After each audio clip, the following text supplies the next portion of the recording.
je sens tout de suite une obligation de lire ce livre pour les autres.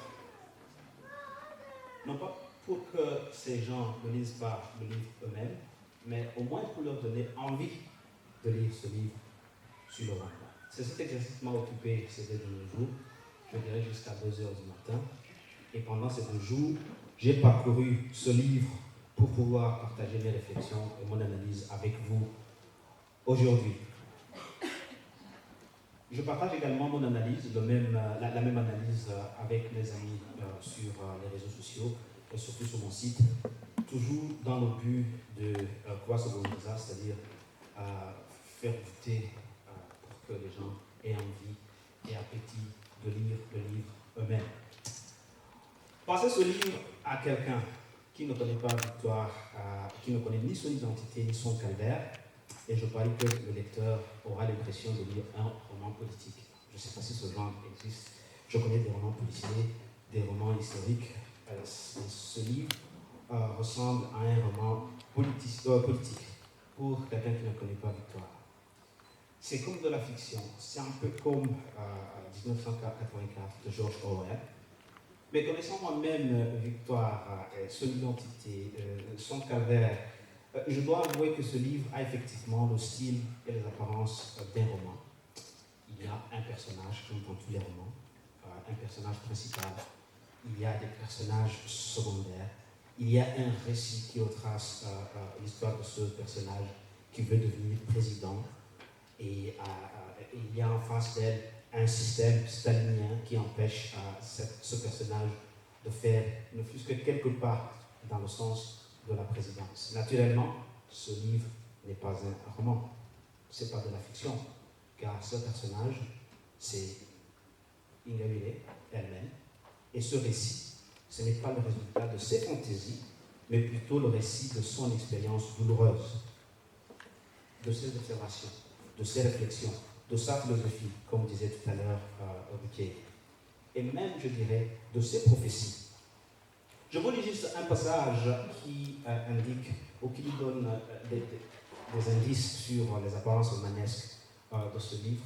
Ça ressemble un peu à du SAS de Gérard de Villiers. Ce 23 mars 2010, c'est-à-dire 2 mois après ça, rentré au Rwanda, Ingabire, croyant être dans un état de droit, veut se rendre à l'aéroport de Kanombe pour revenir voir sa famille aux Pays-Bas. Et je cite de ce livre: « Je dispose en effet d'un billet d'avion en classe business qu'il faut confirmer quelques heures seulement avant l'enregistrement. Je dois cependant prendre quelques précautions car j'ai déjà eu vent du risque que je cours en tentant de quitter le pays. En effet, mon informateur m'a rendu visite ce mardi matin. Il m'a prévenu que les autorités savent que j'ai l'intention de quitter le pays. Elles seraient, donc les autorités, en train de techniquer pour m'en empêcher. Aussi, leur service aurait-il, je dirais, protégé de placer... Ainsi, leur service aurait-il projeté de placer des grenades dans ma voiture à mon insu. La fouille qui aurait lieu à mon arrivée à l'aéroport leur permettrait de m'arrêter pour tentative d'attentat. » Fin de citation. Une des précautions que Victoire et son équipe a prise, c'était de ne laisser personne s'approcher de sa voiture. L'autre précaution, c'était celle-ci. Et je cite encore une fois: « Vers 17h, j'ai encore une fois ordonné la fouille de la voiture. » Ça, c'est Victoire qui parle, qui écrit ce qui a été fait. Il n'y avait toujours rien de suspect. Je me fais donc accompagner par une petite armée composée de 2 collègues de mon avocat hollandais, Maître Julius von Bonnet, qui est à son moment au Rwanda. Chacun connaît les consignes. Nous nous rendons pourtant compte que nous sommes suivis dès notre premier kilomètre sur cette voie de tournée. Donc ils avaient pris une voie de tournée. Pas d'étonnement jusque-là. Des agents à mes trousses, c'est devenu une habitude. À hauteur de l'aéroport, je demande au chauffeur de continuer tout droit. Je veux voir la réaction de ceux qui me suivent. Le chauffeur accélère pour leur fausser compagnie, et 1 kilomètre plus loin, il met la voiture sur le bas-côté de la route et éteint les lumières. Nos pisteurs nous dépassent moins d'une minute plus tard, en roulant à vive allure. Peut-être pensait-il que nous avons pris l'option de quitter le pays par la voie terrestre. Peut-être pas le mot. Mais ça donne un peu, c'est comme un film, c'est comme une série policier. Nous faisons alors demi-tour avant de tomber les années, encore une fois, avec une des motos qui me tient compagnie depuis que je suis revenu au Rwanda. Donc, rien à faire. Fin de situation. Ce qui intéresse le plus ici, ce n'est pas les apparences romanesques du livre. C'est plutôt ce que je vais appeler l'anatomie du système judiciaire rwandais, faite par Ingabire. Jusque-là, cette anatomie nous parvenait par le biais médiatique ou par les voies officielles. En gros, selon ces sources médiatiques et officielles habituelles, le système est indépendant, transparent et efficace. Vous voulez la preuve? Eh bien, le tribunal d'Arusha nous a transféré certains suspects, ceux qui nous font confiance. Les pays européens et nord-américains nous envoient leurs suspects. Le tribunal spécial pour la Sierra Leone nous envoie des prisonniers. Que voulez-vous encore? Ce système est indépendant et il mérite la confiance de la communauté internationale. Les seules voix discordantes sont celles des ONG et des ONG des droits de l'homme et celles de l'opposition à l'exil. Bon, aux ONG, c'est très simple. Le gouvernement des TOC, c'est des ONG étrangères, sans aucun mandat du peuple. Ils cherchent de l'argent. Aux opposants, ils répondent: rentrez au pays pour voir de vos propres yeux. Ingabire est effectivement rentré et a vu et continue à voir toujours cette réalité différente que nous vantent les médias et les autorités du régime du FPR. Cette anatomie du système judiciaire nous faite par Ingabire repose sur ce que je vais appeler les 4 P. Donc je vais compter jusqu'à 4. Les 4 P. Le premier, c'est la peur, le piège, ça c'est le deuxième, la propagande, troisième P, et le quatrième P, c'est le pardon. Je commence d'abord par la peur. Dans ce livre, la peur est omniprésente. Tout le monde a peur. De son arrivée à Kigali le 16 janvier 2010, Ingabire va droit au but à ce sujet dans un discours qui est devenu célèbre.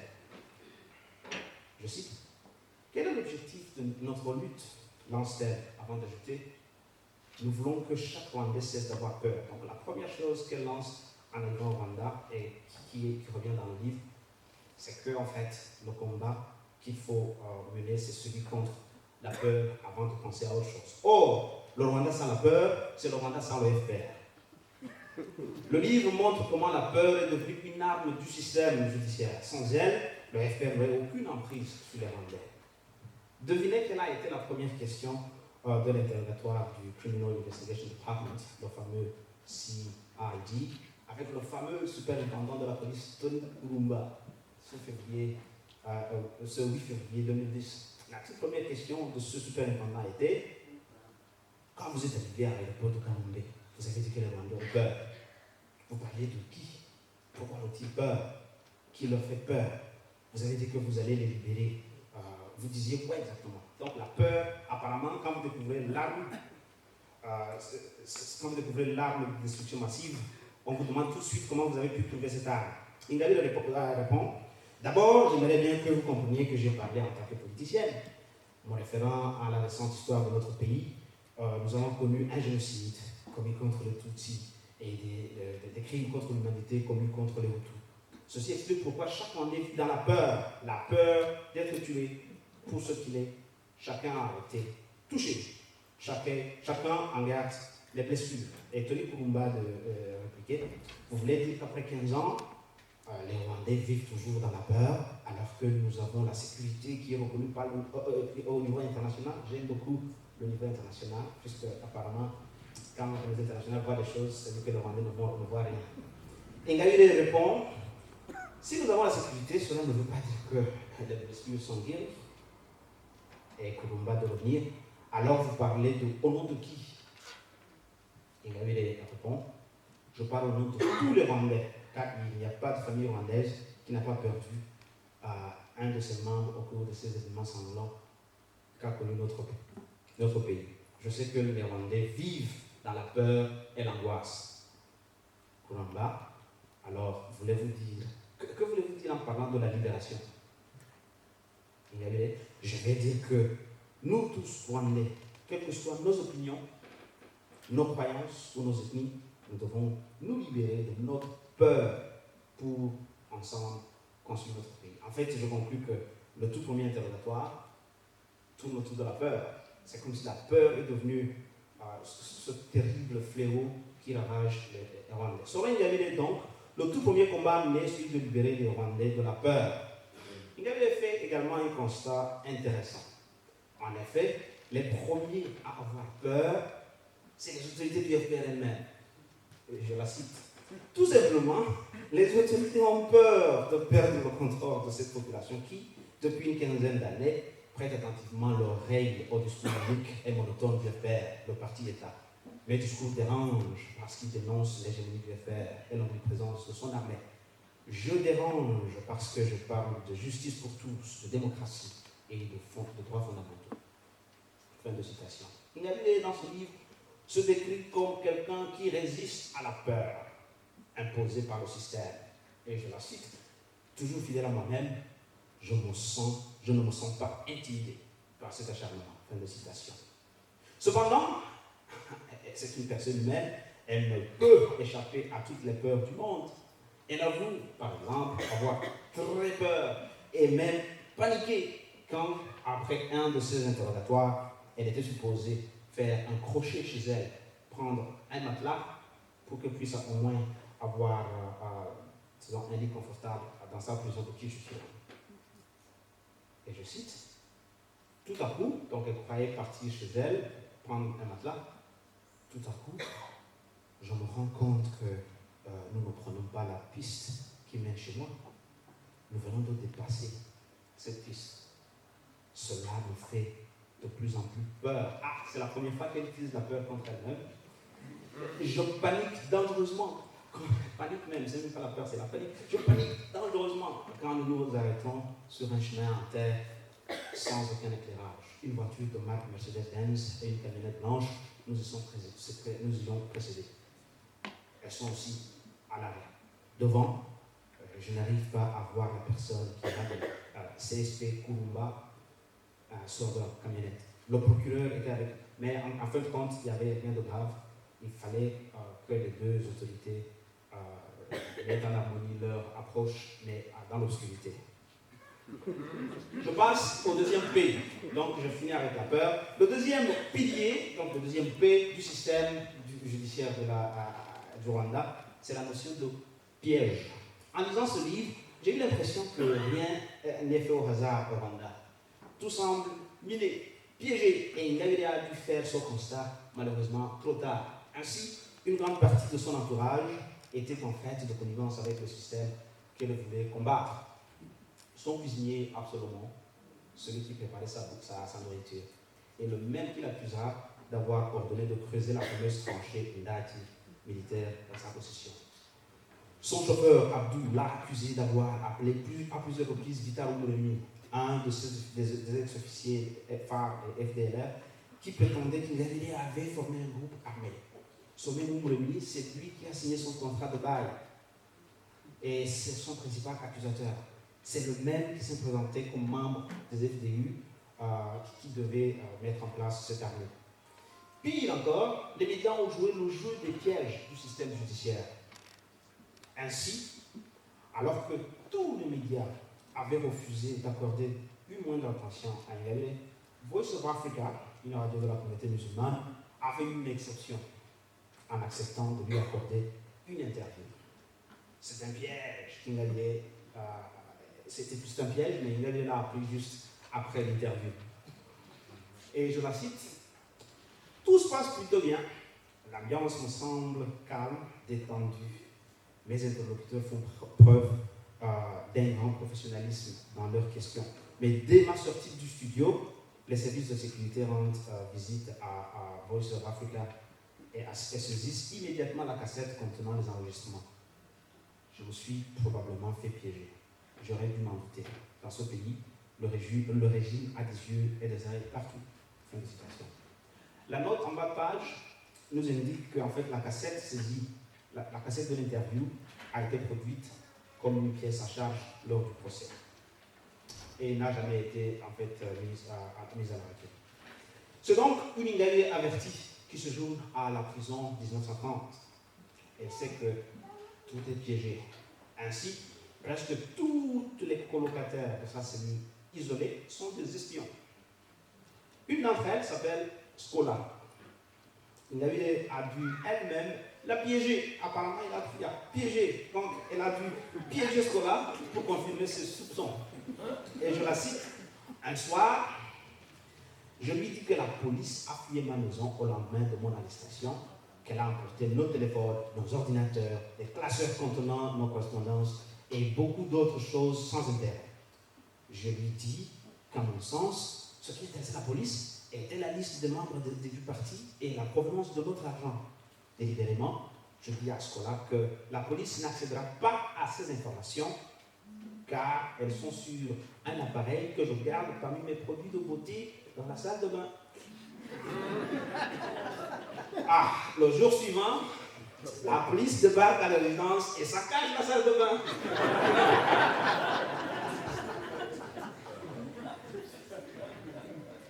Le troisième pilier, donc le troisième P du système, c'est la propagande. Cette technique agressive de communication visant à promouvoir sa propre idéologie et sa propre façon de voir les choses. Et sa presse ainsi que les services du journal The New Times. La Hiroa, par exemple, suggérait qu'Ingabire était de connivence avec les enquêteurs de l'ONU qui ont rédigé et publié le rapport mapping sur le massacre de Hutus en RDC. Et Victoire, qui en fin de compte avait une télé dans sa chambre, écrit: je savais que Tom Dahiro avait de l'imagination et des idées qu'il aimerait que tout le monde prenne pour la vérité. Il allait jusqu'à raconter de tels mensonges à la télévision nationale, je n'en reviens pas.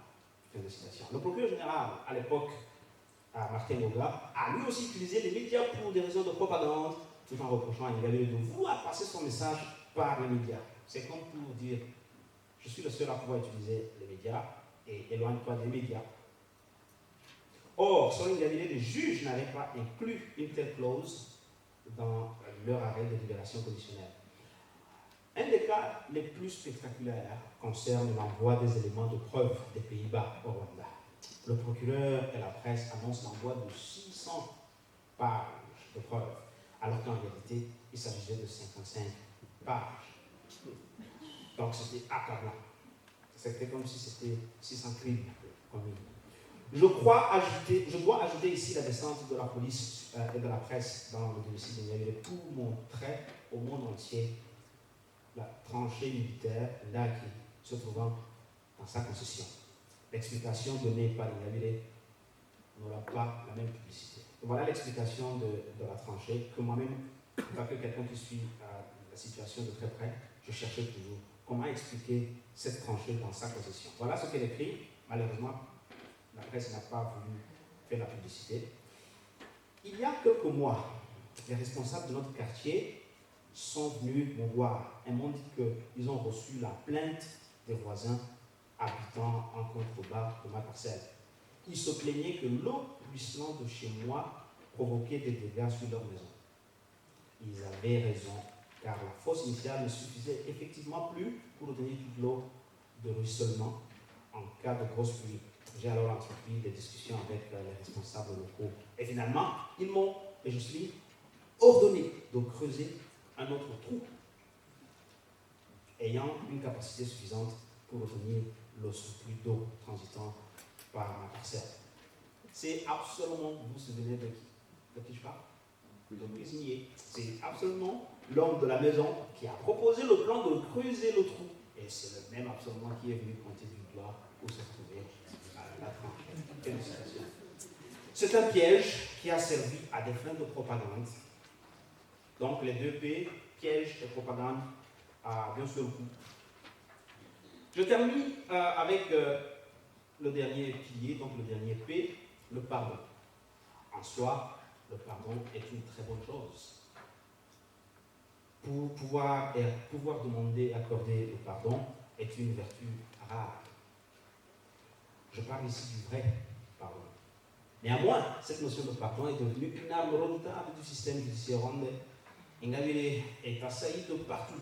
Les autorités veulent qu'elle demande pardon et qu'elle intègre le système. Le tout premier à faire cette proposition, devinez qui c'est le procureur général Martin Ngoga lui-même qui propose ce qui suit à Ingabire lors d'une entrevue en tête-à-tête dans son bureau, alors qu'elle est déjà prisonnière.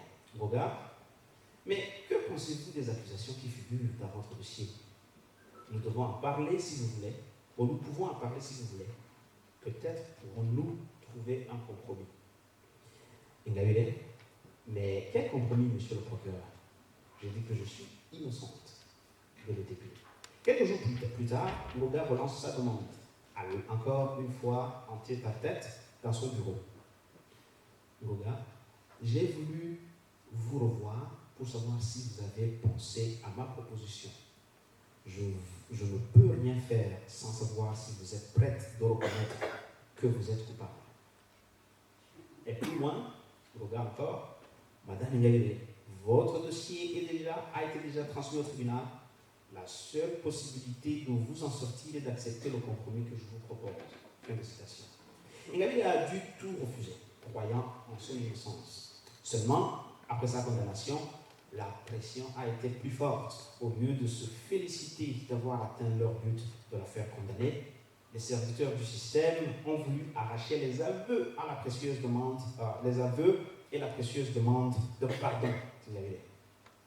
Il fallait écrire au président et la tâche de la convaincre revenait au directeur de la prison 13 au 1930. Le directeur a insisté jusqu'à demander d'écrire n'importe quoi pourvu qu'elle prenne le stylo pour écrire au président.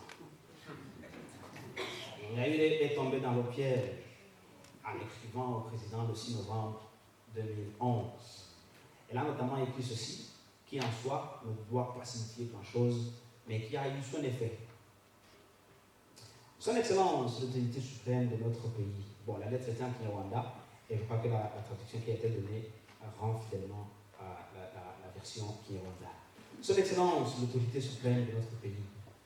S'il vous plaît, acceptez mes excuses à vous personnellement ou à tout autre Rwandais qui se serait senti mal dans son cœur à cause de mes déclarations. Il n'a jamais été mon intention de déshonorer qui que ce soit ou d'offenser les droits de quiconque. Fin de citation. En soi, ces excuses, c'est comme pour dire, excusez, si quelqu'un a été blessé par ce que j'ai dit, bon, je suis désolé, je m'en excuse. Mais le directeur de la prison revient tout de suite avec la lettre, mais Victoire, vous n'avez pas demandé pardon, ajoutez juste le mot pardon. C'est à ce moment, juste à ce moment, qu'Ingabire découvre le piège. Le procureur et la presse parlaient déjà des aveux. Kagame déjà dit à Uganda qu'elle cherche des voies de sortie, qu'elle a entamé les négociations, et donc, elle a été prise au piège. Je conclus avec le cas de cette lettre, car elle regroupe les 4 P que j'ai évoqués. Le pouvoir a peur de la prisonnière, premier P, et exige qu'elle demande pardon, deuxième P. Croyant esquiver la pression, elle tombe dans le piège, troisième P. Et le pouvoir et la presse s'en servent à des fins de propagande, quatrième P. Je vous remercie donc pour votre attention, tout en vous demandant de vous procurer une copie, et je crois que je vous ai donné envie de lire ce livre. Merci pour votre attention.